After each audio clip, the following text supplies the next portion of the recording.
Okay, first son say all praises, glory, and honor to Yahweh, Bashim Al Shai, Bashim Kafadash. If that one say all this possible teach you great meal, some of learn the truth, I say Shalom to the hopeful elect of Israel. And I'm gonna center this on this video here. They have the other not about put up of South Carolina. And I'm just gonna play a little bit of it. Original schools or whatever. My question is, if that is true, why would that be relevant? I'm not saying like it's not already. Yo, this is just a real question. It's kind of random. And as you can see, the guy got marshmallows in his pockets. You know, we got rainbows spilling out of his pockets. He's probably a little faggot, but a lot of our people think, you know, like these little clips, and these are just the vast majority of our people think, you know. By the way, but you have niggas like this that you know that actively and our people are effectively a complete. See, the so-called white man did his job in completely breaking our people. You know, from the women all the way up. You know, from the men down to women and the children. And the reason why I said women first is because obviously it all starts with the men. But the reason why I said women first is because the women are the ones who teach the children usually. And as you've seen, how do these whores teach their children? They teach them to be little buck broken, kowtowing nigglets. You know, violent little YN niggers who have no problem killing the person that looks like them or robbing from them or stepping to them or talking shit to them. But they won't do that to an Edomite.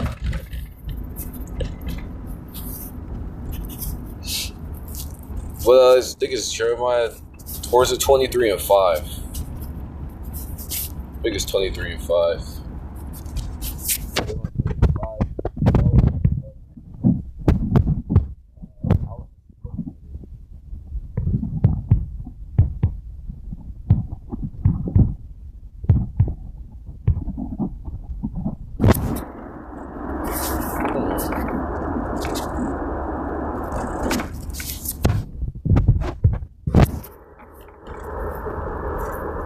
5:23. Okay, Jeremiah 5:23.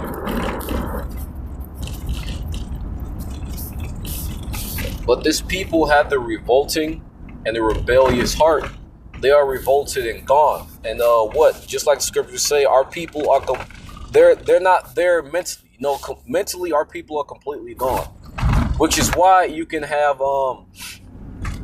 which is why you can have a grown ass man that will actively deny his identity, because even when you go into like history and whatnot, all these other heathen nations have something to look back to, while our people, all they have to look back to is like, even when you go they have, not only do they have like some type of, they have different parts of their history, meaning there are parts in their history where they ruled, where they were prosperous, that they can look back to and take pride in. Okay, our forefathers did this, they created this, they came up with this.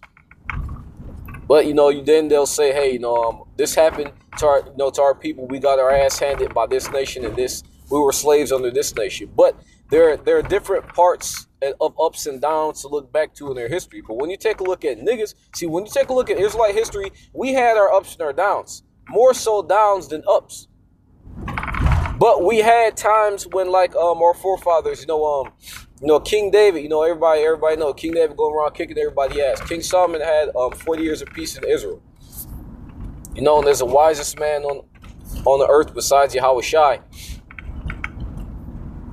And extremely prosperous. And one of the brothers mentioned how that was actually supposed to be the kingdom. But that's a representation of how the kingdom is going to be. When you have all these other heathen coming, from around the world to, because like, what was Queen of Sheba that came because she wanted to hear Solomon's wisdom? She came with all types of gifts and shit. And when she saw the doorman, she thought that was a king, because that's just how decked out King Solomon had our people.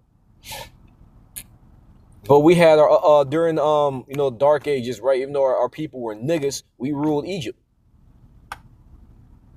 You had Jakes literally all over the world. You had so-called black samurais. I think one of them name is Yasuke. Yasuke.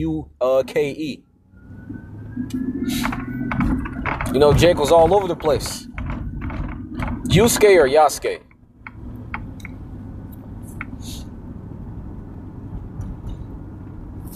But we know we have our ups and our downs to look forward to. But when you take a look at nigger culture,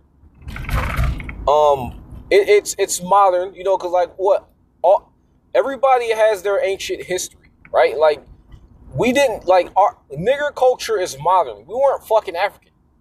The scripture talk about Lord put the difference between the dark nations, you know. But we weren't fucking African.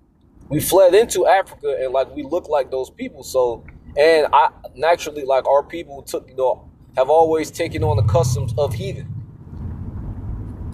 I won't say naturally, but that's just how our people have done shit. They've always taken on the customs of heathen. But we're not fucking African. But when you take a look at nigger culture, you know, like black African American culture, you know, what do you see? You see, like your history goes back into the slavery, you know, being taken from West Africa. That's as far back as nigger history goes.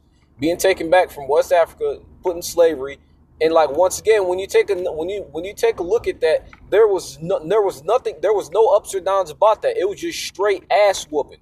Just pure straight ass whooping all the way through. There were no type of influential figures to look, you know, to look to as motivation. Which is why our people have poor self-esteem. Because even when you go into like niggas like MLK, Rosa Parks, Malcolm X, all of them niggas were fucking funded. They were all puppets. And you can look that shit up. MLK liked his white women. I think he was a faggot too. And he didn't believe in the Bible. Nigga called himself a preacher, but he didn't believe in the Bible. But all of these niggas were fucking paid. I think Rosa Parks, if I'm not mistaken, she was, I'm not sure if she was a sugar baby to an Edomite, but she was in good with an Edomite, I think it was a rich older Edomite dude. But once again, all of these niggas were paid off. Were plants. And MLK himself said that he feared that he led his people into a burning house. Because even after slavery, you got the whole civil rights thing, our people had banks.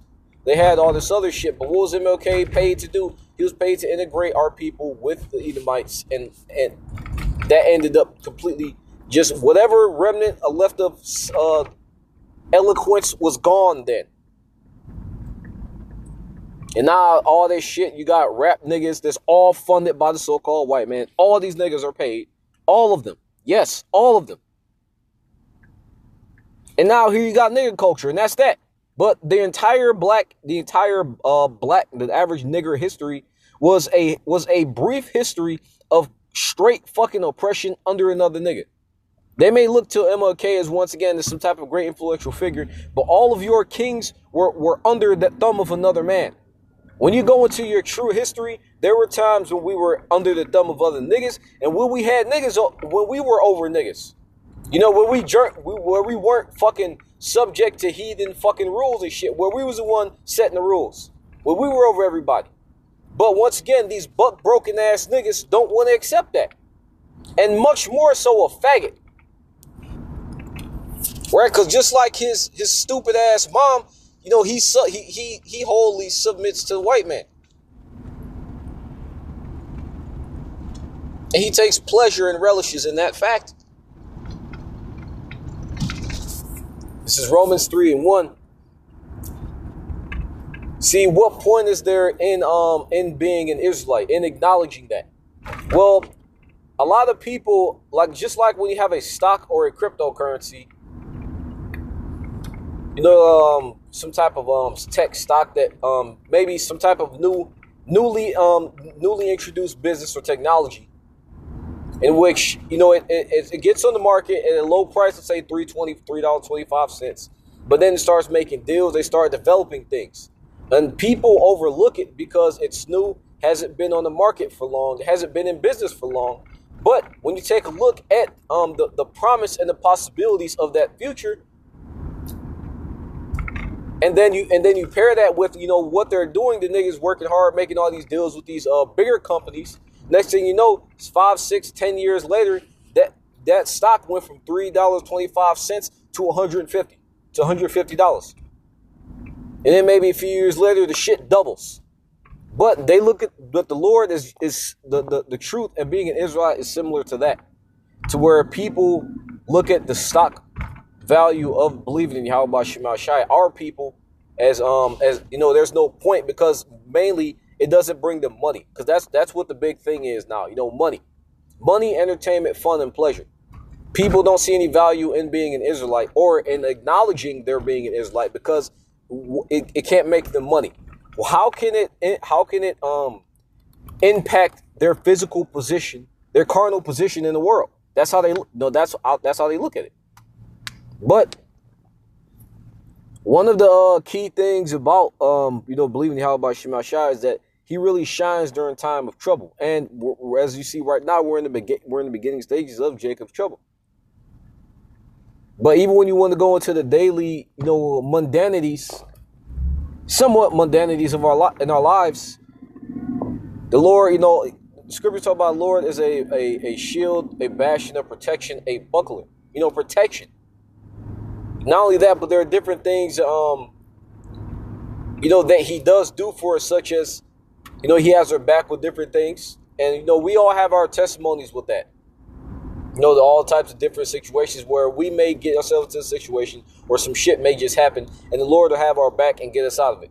We may make a dumb decision, but the Lord will have our back and get us out of it, even though we dug ourselves into the fucking hole. But for the niggas, and I was watching the brother's video with this Jake, and pretty much the guy was pissed off as all fucking hell, because he was describing you know, how the experience as a man, how pretty much nobody gives a fuck about the trouble that a man goes through. But you know, even when that man stretches himself thin, and you know, and pretty much, you know, he has everybody's back, but when he's down and out, people turn their back on him. You know, he's losing his shit. Well, I won't say losing his shit, but you know, he was, you know, just expressing his irritation with that. But and the brothers talk about how pretty much if you're in the world and you're a man, you know, the Lord gives you a cold and hardened spirit. You know, he can offer give you a spirit of comfort and rest, you know, and calm your mind. And the brother is talking about that. But how, like, if you're not, you know, like, if you're not seeking the Lord, then you're gonna be one of these men that are losing their damn shit because the pressure of the shit that they're dealing with in the world. But that's a benefit of you know, and that's a real, very real, tangible benefit of you know, of acknowledging that you're an Israelite, and you know, building that relationship with the Lord. That's a very real, tangible benefit. Because, like, you have this whole shit with mental health, with everybody fucking depressed and all shit. Most of it is because these niggas are just out of shape and fucking lazy and just self-inflicted bullshit because of their own stupid-ass decisions. But also, once again, you know, that's still a thing, you know, being depressed, because, like, having all pressure and all this shit on you. But the Lord will, you know, he can relieve you of that mental stress. You know, he can help you to think more clearly. He can get you a better paying job. So he can make things work for you. But once again, like, the benefits that these niggas are looking for is more so immediate benefits, but also, how can I get more money? Or how can I get more bitches? Well, this is Romans 3:1. What advantage hath then the Jew? And the reason why I say that, because this says, or what profit is there of circumcision? Much every way, chiefly because unto them are committed the oracles of Yahweh, the mouthpieces of God, and they're being the conduits of the Creator of the universe, and also there are perks that come with, you know, being the cupbearer, the servant of a king, the friend of a king. You know, the wisdom in the scriptures also, you know, with how our forefathers acted in different situations, and, you know, different suggestions with things can keep you from a lot of this stuff. It can keep you from a lot of shit in the world, such as not dealing with certain type of woman or running with a certain type of crowd, which a lot of people get themselves in trouble Because, like, for example, niggas who do drugs, you know, young niggas who do drugs, you're obviously going to be more influenced to do drugs if you're hanging around people that do drugs. You know, being around a certain type of woman who you know is not, you know, a woman who's good for you, but you still want to be around because of whatever fucking reason. And you know, it turned out, you know, she fucking around on your back, she asshole or whatever the fuck. But those are things that, you know, get a lot of people in trouble short term and long term. You know, being wise with your money, not being rash in, you know, in your decision making, having tactfulness, having restraint, being humble, not fucking bragging about, you know, not divulging all of your plans and secrets to everybody and anybody. Those are things that may seem small, but those are things that we do daily that we may not even be aware of. But those small daily things can add up, and then they get to a point to where they can either be overwhelmingly detrimental or overwhelmingly helpful. But these seemingly small things that we do daily that we may not take note of, they add up. And I want to say it's in a certain way, a lot of the things are technicalities. You know, the benefits are technicalities.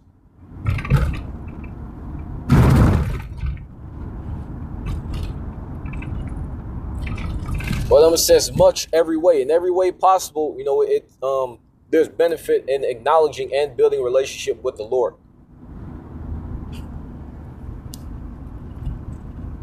For what if, and even like, and what's that elephant? What's that? The elephant in the room? Jacob's trouble. You know, all types of trouble.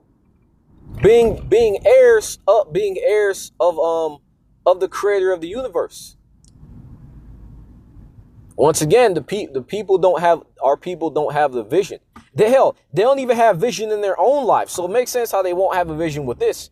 You know, and even in these people, and that makes sense. Because like one of the things in the scriptures, the big thing is discipline. You know, you had the word stoicism and being a stoic being used more recently by the elders and apostles. Because pretty much that's kind of like, that's the life that you have to live, you know, being stoic. Because as you can see, you know, with the current atmosphere, being emotional is not the best way to be.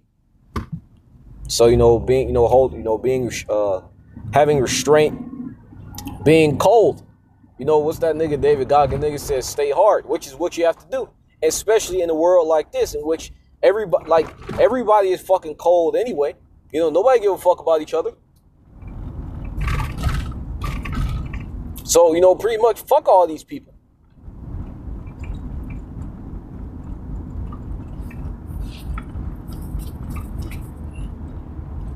For what if some did not believe, shall unbelief make the faith of Yahweh without effect? And you know that all goes into Jacob's trouble as well. Because once again, in Jacob's trouble, what, you shall laugh at destruction. You're gonna have the Lord is gonna put a cold spirit on this man anyway. This is just I say practice, if that's a good word to use. Because, you know, people, like, you're not gonna have, like, you know, you're on the run or whatnot. You're not gonna have the time or likely energy to try to fucking be a captain, you know, Captain Save-A-Hole.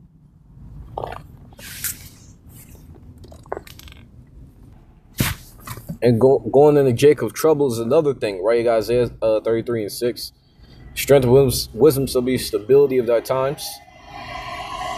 The Lord is going to protect though, and one of the biggest things is, like I said, Jacob's trouble, because the Lord is going to have the back of those that truly believe in him. You got 2nd Esdras, how it talks about how he's going to be the God of them that love him and keep his commandments and precepts. Book of Eli is a good example. Meanwhile, all these other niggas are just going to be wandering from, well, if they even survive that long, just going to be fucking wandering from fucking peril to peril.